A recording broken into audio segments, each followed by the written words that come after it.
15 বছর আলেমরা জিহাদের কথা বলতে পারে নাই। জিহাদের কথা, জিহাদের বই, জিহাদের নাম শুনলেই কিছু মানুষের চুলকানি শুরু হয়। এই 15 বছর আমরা কথা বলতে পারি নাই, কিন্তু আবার মাঝে মধ্যে আওয়াজে ভেসে আসে, হাওয়াতে ভেসে আসে, স্বৈরাচারী হাসিনা আবার বাংলাদেশে আসবে। শোনা যাচ্ছে, আসুক না, কেননা তার স্বাদের আয়না ঘর সে বানিয়ে গেছে। আমরাও চাচ্ছি সে আসুক, আমরাও তাদেরকে আয়না ঘরে একটু দেখাবো। তার আয়না ঘর শেষ স্মৃতি, তাকে আয়না ঘরে ঢুকিয়ে আমরা একটু মিষ্টি পান করাবো।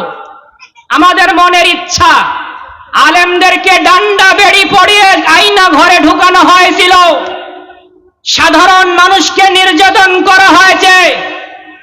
আমরা ওয়েলকাম জানাই, তুমি আসো। একটা কথা মনে রাখবেন, মুমিনরা ভুলে গেলে হবে না, আল জান্নাতা তাহতা জিলালিস সুয়ুফ, জান্নাত তরবারির নিচে।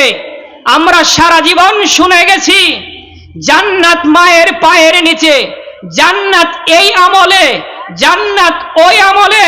আজকে হাদিস শুনানেন, قال رسول الله صلى الله عليه وسلم الجنة تحت ظلال السيوف। আল্লাহ রাসূল সাল্লাল্লাহু আলাইহি ওয়াসাল্লাম বলেন, জান্নাত তরবারির নিচে, জান্নাত অস্ত্রের নিচে।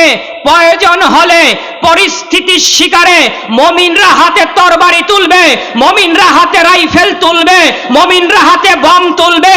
বাতিলের আক্রমণ যখন আসবে, আক্রমণ প্রতিহত করার জন্য রাজপথে তারা আগে মারবে, এরপর মরবে। ঠিক কিনা?